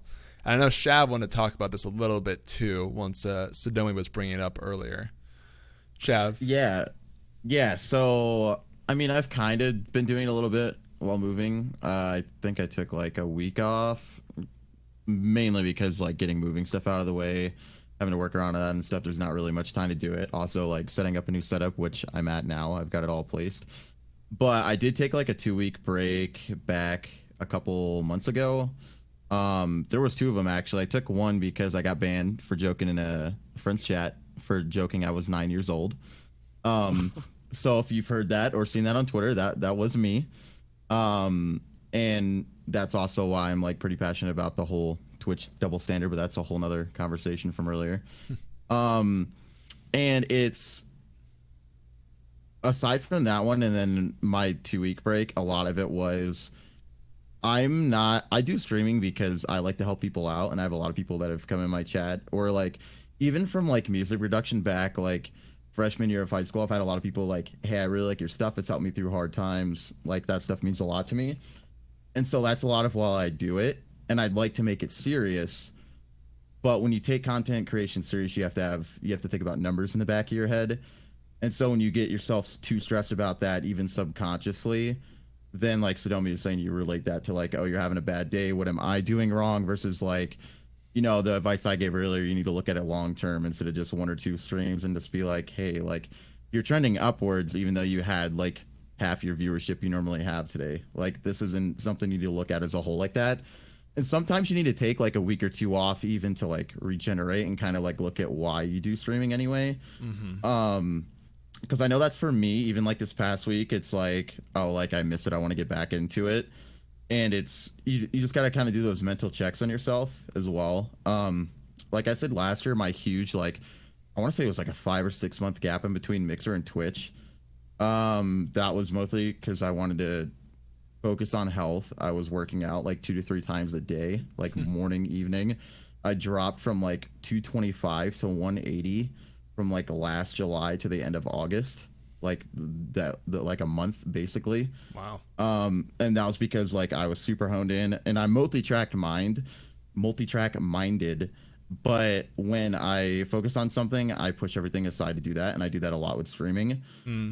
So I can definitely get the perspective of you push it before anything else, even if you're doing other things and you think you're being responsible, and that weighs heavy on you a lot, especially if you feel like you don't have any personal time. Because realistically, as a content creator, when you're always on Twitter or always on Twitch or you're on YouTube, you're putting your value compared to others kind of subconsciously. Sometimes you're like, oh, like how do I compare to this person?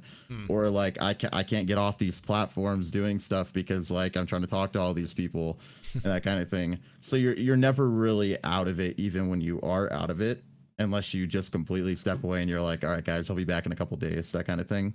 Right. So if you're not thinking about that, it'll kind of just catch up on you real quick, and it'll kind of sneak up and just make you kind of question why you're doing this, or make the bad days seem even worse than they actually are. And that's a big thing people have to realize. And also like people in chat, even if they like joke about something that's like a little edgy, if you're not in a good relationship with the streamer and you do that, it weighs a lot more on that person too. Because when you see like negative comments or something that like somebody perceives as a joke, like that can be hurtful, especially if you don't have that relationship with that person. And even when you do have that relationship, sometimes it's like the streamers don't necessarily see you in that same relationship that you think you are. And so it's important to like keep in mind what you're saying to people, and like commenting on appearance, or like, oh, you look down today, or you look tired. Like a lot of that kind of just looks like, nah, I'm normal, dude. I don't know what's going on, like what you're seeing. But and then it makes you question like, well, do I actually look tired, and that kind of thing. So, you know, you just got to kind of keep all that in the back of your head while you're doing it. And it just weighs a lot when you're trying to battle all that with what you think you're doing and what you think you look like to other people versus how it actually is going. Right.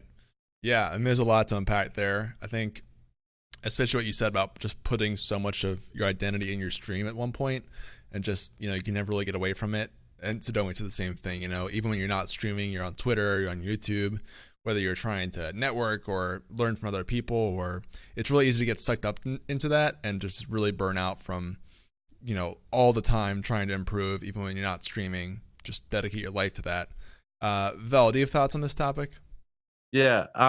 Especially, okay, so when I was working full time, it was a lot easier for me to, you know, if I had a bad day on the stream, the whole day was gonna suck. Because not only like, you know, I was streaming in the morning and then I would go to work after. So I already like am going to something that I don't want to be doing in the first place.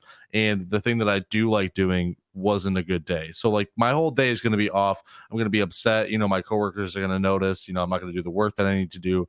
So in that aspect, like having a bad stream and having a bad day needs to not be the same thing. Like you have to figure out some sort of way to like mentally clock out. You know what I mean? Like you have to get some sort of routine going to where, I'm going to do this. We're going to end the stream, raid somebody else. I'll stay in their channel. And then I'm going to go. And like, as soon as I get out the door of my stream room, like that's when like no more being a streamer. Like I'll check social media every once in a while or whatever. But like, I try not to stay on social media too much just because like you do need to have that downtime where your brain just kind of zones out. Because if you're constantly thinking about, how can I do this? Or, I need to talk to as many people as I can because this is my community. Like, yes, that's true. But at the same time, like you have to make sure you don't burn yourself out. Like, so when people say like, so what do you do in the middle of your streams? Like, are you working on your channels? Like, no, I'm pretty much just watching Netflix and just like, I got my face up on a pillow or something. You know what I mean? Like, I'm just trying to like blank out because mentally it can be very, very exhausting if like that's all that you're thinking about. And luckily I have that luxury of being able to take those breaks and stream twice a day because this is my full-time thing now. So my perspective might be a little skewed. But being able to mentally clock out after your stream is such a key thing that every streamer needs to figure out how to do, because I've definitely been there where, a bad stream will just ruin your entire day. And then then my wife would be like, oh, like, I'm sorry you had a bad day, but like we can hang out now. So that's cool. Right. And I'd be like, yeah, I got as much as I love hanging out with my wife, sometimes like those bad streams can just make everything look really, really bad in your own eyes. Mm-hmm. And it can affect that. It never did. Luckily, I'm not trying to say that or anything. But yeah, I just like being able to clock out, like Sodomi was saying, like that's crucial towards this. And like you also have to, like Shav was saying, is look at how you're like the reasons why you're streaming. Like one thing that I did this year, and I know I'm kind of rambling, I'm sorry, but like this is huge. Yeah, this question is it's what it's all about for everybody. Yeah. Right. So one thing that I did this year, the first 3 years of me streaming, I had my view count up because like I always said that it didn't affect me. You know what I mean? I just wanted to know, just as like an instant feedback. Like if I was doing something wrong, you lose viewers. Like that's how it works. If you're doing something right, you gain viewers. Well, that's not necessarily always true. Mm-hmm. And the reason why I stream is because I want to entertain people. And it doesn't matter. It shouldn't matter how many people I'm entertaining, as long as I'm putting on that show and people are receiving it and enjoying it. So I turned off the view count during the stream. I'll look at it after if I feel like it. Sometimes it slips my mind. I don't even look at it that day. But that clears your head so much. Like just being able to be there in the moment, not thinking about who's all there and who's not, or how many people showed up today. Why didn't they show up today? You know what I mean? Like I'm just here making content, doing exactly what I want to be doing and enjoying myself, and I have no idea whether I have 40 people or 10 people. You know what I mean? Mm-hmm. Like those little things that you think don't affect you, 100% do affect you. And it's like all those little things that add up over time that can really, really drain you. Yeah, especially when you don't have time to kind of mentally reset, like you said. Absolutely. And I think like the common thing here with all three of you guys is taking some sort of break is just huge. And it can be, a couple hours in Vel's case, or a month or a couple weeks in Sodomi's case. But you have to make yourself step away and not think about the stream for some amount of time if you want to kind of get perspective on it and be able to think through, like, in the moment, it might feel like the last thing you should do is take a break if your stream is struggling, if, you got to try something new, right? You got to find what's not working. But a lot of times, stepping back and not thinking about it can actually give you the solution after a while. So it's counterintuitive, but there's actually like research about that whole process of, instead of overthinking something, take a step back and you'll be amazed what you'll find. I definitely encourage that, whether you're someone that's brand new to streaming and you got 0 viewers, nothing's working, or if you've been in the trenches for years and you're getting tired of it, or something that's been weighing on you or taking it too seriously, taking a break can be huge there to kind of mentally reset and help you figure out what you should be doing. And talking to other people too is very helpful for that too. So I just want to cover that. Thank you to Sodomi for bringing that topic up, because I think it'll be really helpful to a lot of people who are in that situation and need to know that others deal with that, or kind of how to think through that issue. So I appreciate that, man. And thank you guys, Shav and Vel, for giving your insight as well. Lots of good stuff on that one. Okay, we've got 20 minutes left. I don't think we have any callers right now, so we'll jump back in the chat questions. Again, if you guys want to jump in the calls, you can. Chat's moving today, guys, so if you asked a question and we didn't get to it, please re-ask it, because I think chat has flushed out most of the questions that we had in here. I think I saw one here. Okay, yeah, one from Mall_man says, if you have a tech issue come up while streaming, for instance, I had a connection drop randomly, but I reconnected after a few minutes, do you recommend ending the stream and restarting it, ending stream, or just powering through and hope they notice you're still online? Interesting. So you guys have a tech issue in the middle of your stream, you know, bad internet happens, whatever. Do you kill the stream, restart it? Do you end the stream? What do you do in that situation? Shav, I'll throw this to you first. So my highest peak viewership and highest average viewership ever by myself with no raids or host was after I had a breaker flip twice within 20 minutes of each other at the beginning of a stream.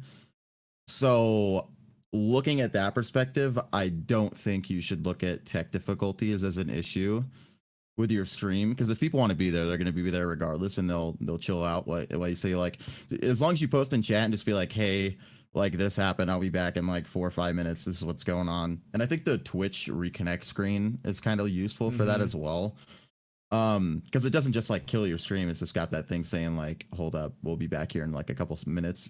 But yeah, my highest peak in average viewership for a single stream was during when I had 2 breakers flipped on me, and that was like, and the second time was an hour into the stream essentially at that point, if you add it all together. So it doesn't even matter how long into the stream it is. If you feel like you want to keep streaming and you feel like you're having a good time, then you shouldn't let it be an issue for something like that. I mean, unless like it's, you physically can't stream, obviously, like if a power line gets cut in your neighborhood or something. But if it's something you can manage and recoup from it, then it's not a big issue to just be in chat and just be like, hey guys, be back in 2 seconds. Like, say if you don't have access to your PC, go on your phone, just be like, hey, this happened, I'm resetting my router right now, I'll be back in like 5-10 minutes. That's all you gotta do. And most of the people that care and want to be there are going to be there, and they'll wait that time out. Or if they don't, they'll go to another stream and they'll come back, like either or. All those are different options, but I don't think you should let tech difficulties affect you. If anything, it makes for good content sometimes when it's like funny stuff. So that's true. Yeah, I think having issues like that pop up out of nowhere can be scary for people at first, especially if you're new to Twitch, because it's easy to want to have everything really polished and produced. But then the nature of live streaming is crap happens and you have to react to it when it happens. So eventually you learn that as a streamer, and usually viewers will learn that too. It just kind of happens. So Domi, you have thoughts on this? Whenever you're like something breaks, it always for me depends, like, because I have a PC that was good in 2012. So it's been a while. Yeah, so things break, things happen, frames get dropped, and at this point, the way I put it is, if I stress about it, I need to stop my belly aching and just get a new PC, or I can't do that, just deal with it and go with it. Like sometimes I'll drop frames in Rocket League. Okay, we're dropping frames in Rocket League. You know what we're gonna do? Free play training, because I can't handle a match right now. What's up? Right. If free play's lagging too, okay, we're gonna play Magic, because hopefully that doesn't lag either. Then Magic starts lagging. Well, guess what? Y'all can see my face, and my face is here. The camera starts lagging. All right, here's a picture of me in a swimsuit. Whoa. On Twitch? I'm a guy, so it's okay. All right, fair enough. I think, you know, the lesson is there, being able to react and adapt to difficulties that happen, for sure. Yeah, and then do your best to fix it like afterwards. Yeah. Or if you have, like my case, you have an electrical fire in the outlet behind you and you smell burning, then it's okay just to cut it and take care of that. Right. But you know, other than that, do your best to push through. Sure. Val, you have thoughts on reacting to technical difficulties during a stream? Yeah, so a lot of the time for me, what it is like, it's something with audio. Like everything says that it should be working. You know, OBS even says that it's picking my audio up, but the stream can't hear me. And so at first, you know, you automatically assume like chat's probably trolling me, and so like maybe you can meme it up a little bit and just like continue talking or something. But if I'm trying to figure out like what's going on with my audio, I'll put on like a really memey song. It's always the same one. It's always the yelling cover of Chandelier and it's horrible to listen to, and it's so funny, and it makes me laugh because I'm hearing it, and chat, like, some of them will mute the stream for a little bit until they see that, you know, I get things fixed, but it's entertaining for me, and so I think it makes it a little bit more entertaining for the people watching, just because, like, you know, they know that something's wrong, they know that I know, and I'm trolling them because of it. So Gotcha. So have a contingency meme song at all times. yeah, absolutely. Yeah. For sure. That'll save you from any problems that may occur. Just do the whole stream of that. Yeah. Gotcha. Well, thanks for the question, Mom Man. Hopefully that helps you out. Again, I'm sad that we lost all those questions from earlier. There were some good ones there. Let me check the Discord because I think we had a couple. Oh yeah, Susie got them. Perfect. Okay, so Sir Occasional said, if you can't figure out what your place is in the Twitch community / what game to play, should I just keep trying to find my place? Any tips? So, he's saying basically I can't find what I'm supposed to do, right? What should I do in Twitch in terms of game to play, a community to be in, how to build that brand? I'm really someone pretty brand new, it sounds like. Let's go to Sodomi first for this one. I say if you're like me, you're gonna start with one thing, like that thing, not want to be known for that one thing, see potential elsewhere, keep doing as many different things as possible. You'll be the uncle that always has a get rich quick scheme, and then in the end, if you're like me, you'll be like, let me just do what I'm good at, what I like, what I know I can do, and you're just gonna try and perfect that. So what I say is just find something that you like, then find something else you like, try that. You don't like it as much, doesn't work, try something else. Because one good thing about this is there's no rules. You do whatever you want to do. So if one day you feel like you like doing speed runs, and one day you're like, you know, I hate speed runs, let me do slow runs. And then you're like, okay, slow runs are stupid. I don't know why I thought of that. Let me like speed runs. That was a lapse in judgment there. Yeah. Yeah. Then you can just like laugh it off and try something else.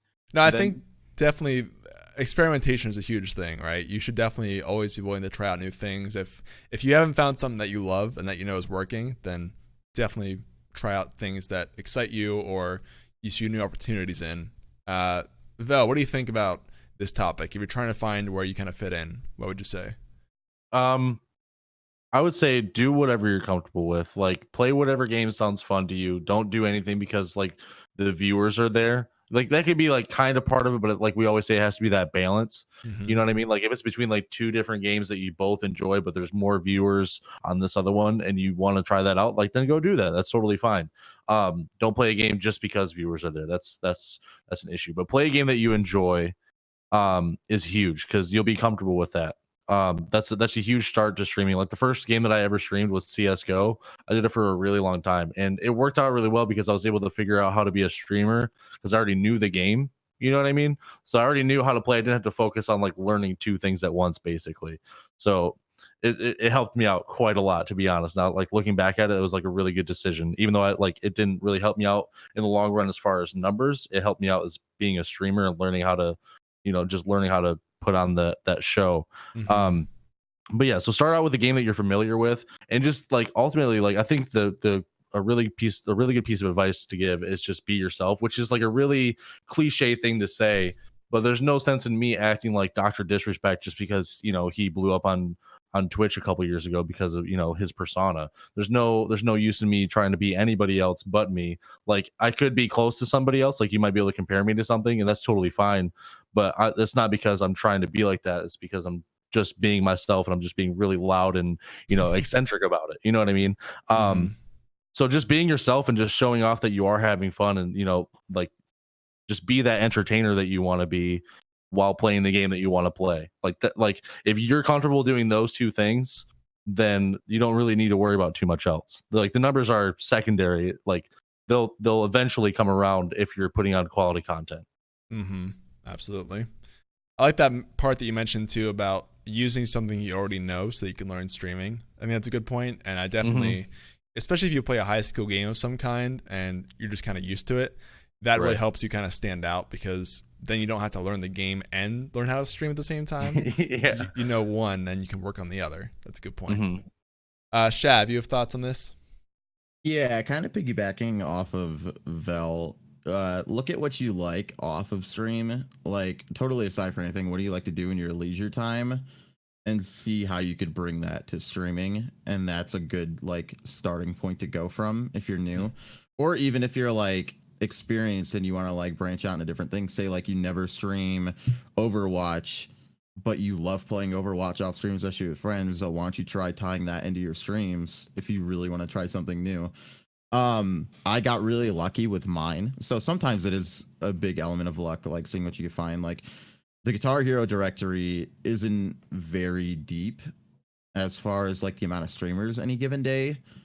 So even when I first started, I was only like a second or third row down, and that would be out of like 10 to 12 people streaming the game, if that. And I love the game. I've played it on and off for like 12 years now, since like Guitar Hero 3. And it's just like that combination of like knowing I'm decent at the game, knowing I can interact with people, and knowing that's like a decent spot for me and I connect with a lot of people well, that it kind of just turned out really well in my circumstances. Obviously, you're not going to find that with every game or everything you want to do. But say if you're into Rocket League like Sodomi is, and you just like chilling out with homies and you like live streaming it and talking to people and stuff, then like, you know, that's where you go and go from there. And if you figure out you're not enjoying it, then try something else out that you like to do. You're not really going to hit everything dead on the target the first time you do it. Mm-hmm. So it's kind of just that trial and error of looking through what works, what you're into, and finding like that nice middle ground between the two. Mm-hmm. Because what you enjoy isn't necessarily what you're going to be good at making content at. And sometimes the things you're good at making content at also isn't going to be things that you enjoy. So it really just depends on where you're at and how confident you are and what's going on and how much you're enjoying it, as well as people that are delving into your content, really. Mm-hmm. Absolutely. Cool. Well, I think that'll be the last question for today, guys. So thank you for everyone for coming out. Also, really quickly, thanks to Agent Rando for the 11-month sub. He says, tell Veli that he's pretty and I like his lip fuzz. There you go, Vel. Thank you guys so much for watching. Let's do a quick sign off here around before we kind of head out. First of all, Sodomi, where can people find you? What should they know about your stream? Anything else you do? Hi, I'm Sodomi. All right, so if you want to talk to me more, I'm very active on Twitter and Discord. Feel free to find my Twitter. It is Twitter_Sodomi_ or just Google Sodomi. It'll be like just my eyes like that. It's very weebish, but it's a cool profile picture. Look for that one. On Twitch, it's just Sodomi. Oh my god, it's bright in here. Holy crap. Take off the sunglasses. That's what you get. Go check them out, guys, if you haven't already. Secondly, Shavrolet, thanks for being on for the first time, man. It's great to have you. It's some really good insight this week. What should people know about you? Where can they find you? That kind of stuff. Yeah, thanks for having me, guys. It was a lot of fun. You're going to find me at twitch.tv/Shavrolet and twitter.com/Shavrolet. It is SHAVROLET.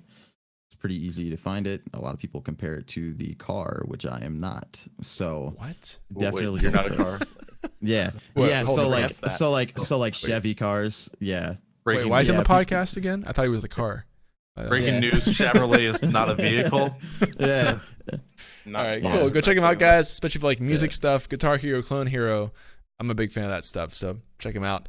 Last but not least, Veli the Melly. What do you want to say before we head off here, man? Thanks for coming out to the podcast, everybody. Always have a lot of fun doing these. And yeah, just thank you. Appreciate it. And you can find me on places, Velok_TV on everything. That's with 2 Ks, by the way. 2 Ks. 2 Ks.